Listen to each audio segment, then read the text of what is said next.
ఓం మహాగణాధిపతయే నమః. ఓం గురుభ్యో నమః. ఓం శ్రీమాత్రే నమః.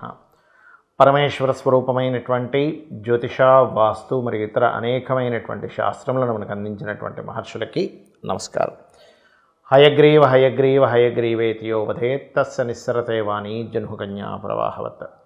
అరుణాం కరుణాతరంగితాక్షీం ధృతపాశాంకుశపుష్పబాణచాపాం అనిమాదిభిరావృతాం మయూకైః అహమిత్యేవ విభావయే భవానీం. శ్రీమాత్రే నమః. ప్రేక్షకులకి ఆ లలితాంబిక అమ్మవారి యొక్క అనుగ్రహం పరిపూర్ణంగా కలగాలని మనస్ఫూర్తిగా కోరుకుంటూ మనం ఈరోజు 1వ తేదీ నుంచి 7వ తేదీ డిసెంబర్ మాసంలో అసలు గ్రహస్థితి ఎలా ఉంది, ఎటువంటి ఫలితాలు జరగనున్నాయి, ఏ విషయాల పట్ల కాస్త జాగ్రత్తగా ఉండాలి అనేటువంటి విషయాలు తెలుసుకుందాం. ముందుగా చూసుకున్నట్లయితే ఇక్కడ గురువు వక్రించున్నాడు వృషభంలో. గురు శుక్రులకి పరివర్తన ఉంది 3వ తేదీ వరకు. నీచబడ్డ కుజుడు, కన్యలో కేతువు, వృశ్చిక రాశిలో రవి బుధ చంద్రుడు. ఈ చంద్రుడు ఈ వారం రోజుల పాటు మనకి వృశ్చికం నుంచి మకరం వరకు, కుంభం వరకు సంచరిస్తాడు. ధనస్సులో శుక్రుడు 3వ తేదీ వరకు ఇక్కడ ఉంటాడు. 3 నుంచి మకరంలోకి ఎంటర్ అవుతున్నాడు. మీనంలో రాహు. ఈ యొక్క గ్రహస్థితిని అనుసరించి ద్వాదశ లగ్నాల వారికి, లగ్నం తెలియని వారు రాశి నుంచి చూసుకోండి, వారికి ఏ విధమైనటువంటి ఫలితాలు జరుగుతాయి అనేటువంటి చెప్తుంది. నేనైనప్పటికీ కూడా చెప్పిస్తుంది సాక్షాత్ లలితా అమ్మవారిగా భావిస్తూ ఒక్కొక్క లగ్నం గురించి లేదా రాశి గురించి తెలుసుకుందాం.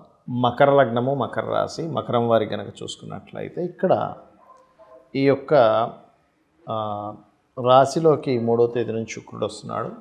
అదొక రకంగా సాధనకి, ఉద్యోగ యోగాలకి, అంటే ఉద్యోగంలో ఎదుగుదలకి మంచి యోగంగా చెప్పొచ్చు. 3వ తేదీ నుంచి ఎప్పుడైతే మీకు లగ్నంలోకి శుక్రుడు వస్తున్నాడో. అదేవిధంగా 2లో ఉన్నటువంటి శని వల్ల కొంత కుటుంబ సభ్యుల్లో కొంత ఎవరికైనా మాటిమాటికి దెబ్బలు తగలడం ఇట్లాంటివి జరుగుతూ ఉంటాయి సర్వసాధారణంగా. ఇప్పుడు శని ఎప్పుడైతే 2లో ఉంటాడో ఆ టైం అంతా కూడా పరాక్రమ స్థానంలో రాహు ఉండడం చాలా మంచిది. కాకపోతే ఏదైనా ఈ సమయంలో వాహనాల మీద వెళ్ళేటప్పుడు కానీ, వాహనాలు తీసుకునేటువంటి విషయాల్లో కానీ కాస్త జాగ్రత్తగా ఉండండి. అదేవిధంగా ఇక్కడ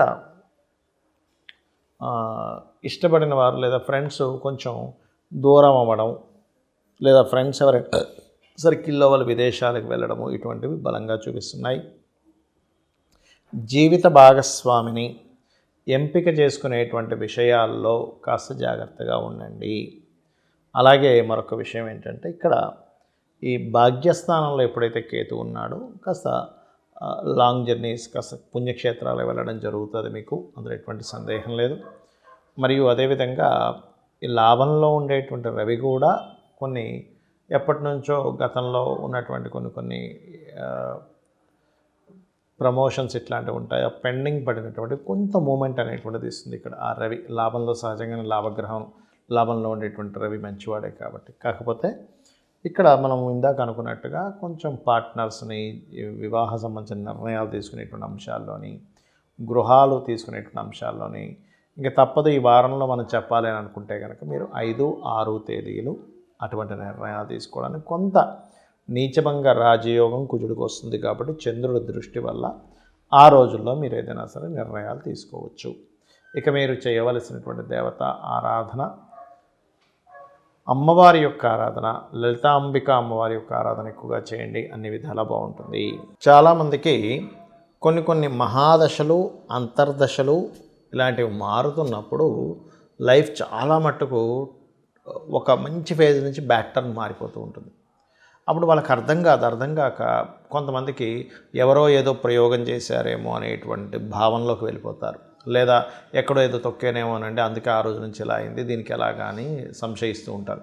మరి కొంతమంది కొంత ఆస్ట్రాలజీ మీద నాలెడ్జ్ ఉండేటువంటి వారు ఈ మహాదశ నడుస్తున్నటువంటిది మహాదశ మార్పు చెందింది లేదా అంతర్దశ మార్పు చెందింది అనేటువంటి తెలుసుకొని దానికి సంబంధించి దానం ఇస్తూ ఉంటారు. మరి జాతకం తెలుసు అనుకోండి, చక్కగా ఏ మహాదశ నడుస్తుంది, ఏ అంతర్దశ నడుస్తుందో తెలుసుకొని దానికి సంబంధించిన మార్పుల్ని గమనించి అది పాపగ్రహాలతో ఉందా, శుభగ్రహాలతో కలిసి ఉందా అనేటువంటి చూసి మనం దానం ఇస్తాం. మరి కొంతమందికి జాతక చక్రం ఉండదు, కానీ ఎక్కడో ఏదో ఇబ్బంది అవుతూ ఉంటుంది. అలాంటప్పుడు గ్రహ సంబంధంగా ఎటువంటి పరిహార మార్గం చేసుకోవాలి, ఒకవేళ కొంతమందికి చూడండి గాలి ధూళి అంటూ ఉంటాను చూసారు, లేదా ఎవరో ప్రయోగం చేసిన అనుమానం ఉంటుంది. కానీ ఈ రోజుల్లో చాలా తక్కువ మంది ఉన్నారు అలా చేసేటువంటి వారు. ఆ సాధనలు చేసేవాళ్ళు కూడా చాలా తక్కువ మంది. అపోహలు ఎక్కువగా ఉంటాయి. ఏమీ జరగకపోయినా ఏదో జరిగిందేమో, ఎవరో ఏదో చేశారేమో అనేటువంటి అపోహ ఎక్కువగా ఉంటుంది జనాలకి. అయితే ఇక్కడ మొట్టమొదటిగా నేను చెప్పేది ఒకటే, మీకు ఒకవేళ కాలం అనుకూలించటం లేదు, గ్రహాల యొక్క స్థితిగతుల్లో ఏదో మార్పు వచ్చింది కానీ అంతు చిక్కట్లేదు అని అనుకునేటప్పుడు సింపుల్గా ఒకటే మార్గం, కొన్ని మార్గాలు చెప్తాను. అది సాత్వికమైనటువంటి మార్గాలు కొన్ని చెప్తాను. మొట్టమొదటిగా ఏమిటది అంటే, మీరు నిత్యము హనుమాన్ ఆలయానికి కానీ, అమ్మవారి ఆలయానికి కానీ, లేదా లక్ష్మీ నరసింహ ఆలయానికి కానీ, సుబ్రహ్మణ్యేశ్వర స్వామి ఆలయానికి కానీ, గణపతి ఆలయానికి కానీ వెళ్ళండి. మీరు లేదండి ఇవన్నీ కాదు నాకు వెంకటేశ్వర స్వామి ఆలయం దగ్గరగా ఉంది వెళ్ళండి, ఏమీ తప్పులేదు. కాలం అనుకూలించాలంటే ఈ కాలాన్ని నడిపించే ఎవరైతే భగవంతుడు ఉంటాడో అతన్ని ముందు మీరు ఆశ్రయించాలి. ఆశ్రయిస్తే ఏమవుతుందంటే మీకు అనిపించవచ్చు ఏమండి రోజు ఆలయానికి వెళ్ళి తిరగగానే వెంటనే నాకు అన్ని కోట్లు కలిసి వస్తాయా అని కాదు, గుర్తుపెట్టుకోండి. మీకు ఉన్న సిచ్యువేషన్ ఏదైతే ఉందో ఇన్ని రోజులు భయపడుతూ లేకపోతే ఎలాగ ముందుకు వెళ్ళాలని దిక్కుతోచని స్థితి నుంచి ఒక క్లారిటీ వస్తుంది. ఫస్ట్ ఆలయానికి వెళ్ళగానే వచ్చేది ఏంటంటే మీకు ఫస్ట్ అలా తిరుగుతూ ఉండగా మీకు ఒక క్లారిటీ ఆఫ్ మైండ్ వస్తుంది. నేను ఈ సమస్యని ఎలా ఎదుర్కోవాలి, ఒకటే గుర్తుపెట్టుకోండి ఎప్పుడు కూడా. ఈ సమస్య మీకు కొత్తగా ఏం రాలేదు. గతంలో చాలా కొన్ని వేల లక్షల మందికి వచ్చింది. ఆ వేల లక్షల మంది సఫర్ అయ్యారు, దాన్ని తీర్చుకోగలిగారు. ఎవరు తీర్చుకోగలిగారు? ధైర్యంగా నిలబడ్డటువంటి వ్యక్తి ఆ సమస్యను తీర్చుకోగలిగాడు, ఆలోచన చేయగలిగాడు. భయపడినప్పుడు సమస్య పోలేదు, దాన్ని ఆలోచించి ఉపాయం వెతుక్కున్నప్పుడు ఆ సమస్య పోయింది. గుర్తుపెట్టుకోండి ఇది. రెండవది ఏమనుకోవాలంటే, ఈ సమస్యని నేను తీర్చుకోలేనంత అంటే నాకంత బలం లేదా, అసలు ఈ సమస్యకి కావాల్సినటువంటి ఉపాయం ఏమిటి అనేటువంటి దాన్ని నాకు అమ్మవారు వెనకాతలు తోడుంది కదా, నాకు భగవంతుడు తోడున్నప్పుడు నేను ఎందుకు తీర్చుకోలేనటువంటి దాంట్లోకి వెళ్ళాలి. అదేవిధంగా ఈ సమస్య ఎప్పటికి ఇలాగే ఉంటుందా, ఇంకా మారదా? మారుతుంది కదా, కాలం మారుతుంది కాబట్టి మారుతుంది. ఈ మూడు ఎప్పుడైతే మీకు మీరుగా ప్రశ్నలు వేసుకున్నారో, భగవంతుని పట్టుకున్నాడో సమస్య ఖచ్చితంగా తీరుతుంది. మీకు అర్థం కానప్పుడు మీకంటే పెద్దవాళ్ళు ఉంటారు, వాళ్ళని సంప్రదించండి. ఏమంటే నాకు ఈ సమస్య వచ్చింది, ఉద్యోగమో వ్యాపారమో ఇంకోటి వాళ్ళ అనుభవం ఉంటుంది, మంచి అనుభవజ్ఞులు, మంచి చెప్పేవాళ్ళు. అంతేగాని మిమ్మల్ని డిస్కరేజ్ చేసే వాళ్ళని అడగకూడదు ఎప్పుడు కూడా. మీకు మంచి చెప్పే వాళ్ళని సంప్రదించాలి. ఈ రకంగా క్లియర్ చేసుకోవచ్చు.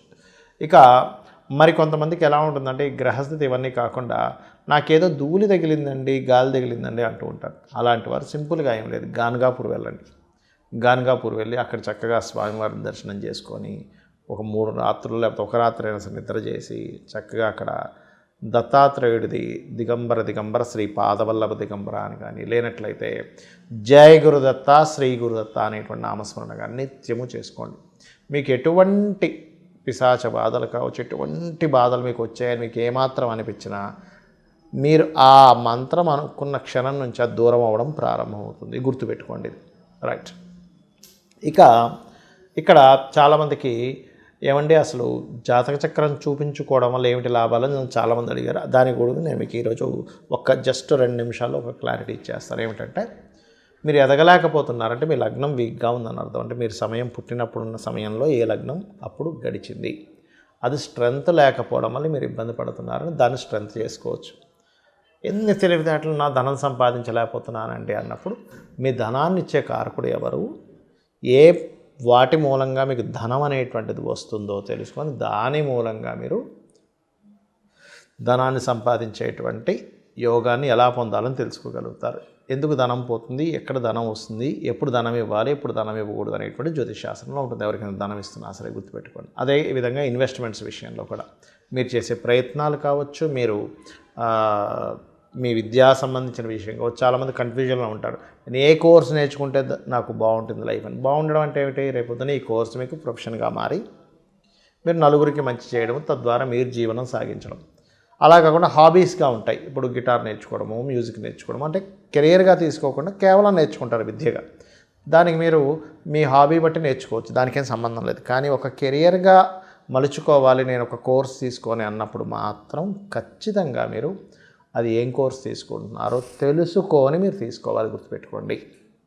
అదేవిధంగా దాన్ని జ్యోతిష్ శాస్త్రంలో ధనభావం ఎలా ఉంది, విద్యాభావం ఎలా ఉంది, ఇప్పుడు ఈ జాతకుడు చదవలేకపోతున్నాడు, ఇంట్రెస్ట్ చూపించలేకపోతున్నాడు అంటే కారణం ఏమిటి అనేటువంటి దాన్ని తీసుకొని మనం ముందుకు వెళ్ళచ్చు. అలాగే వివాహం ఎప్పుడవుతుంది, ఒక వ్యక్తికి ఉద్యోగం రాకపోవడానికి గల కారణం ఏంటి, వివాహ సమయం ఏంటి, విదేశాలకు వెళ్ళే యోగం ఉందా లేదా, ఇలా అనేకమైనటువంటి విషయాలకి ఆటంకం ఎందుకు కలుగుతుంది, ఆ ఆటంకం కలగడానికి పూర్వజన్మలో చేసుకున్న కర్మ ఏమిటి, దాన్ని ఎలా తగ్గించుకోవాలి, ఆ భగవంతుడు అమ్మవారి యొక్క పాదాలు ఎలా పట్టుకోవాలి అనేటువంటి విషయాన్ని మీకు కనుక తెలిసిందే అనుకోండి, ఈ జాతకం ఏమక్కర్లేదు, చక్కగా అమ్మవారి పాదాలు పట్టుకుంటారు, మీరు ధర్మంగా మీ పని మీరు చేసుకుంటూ వెళ్తారు. ఖచ్చితంగా అమ్మవారే మీకు అనుగ్రహిస్తుంది. శ్రీమాత్రే నమః.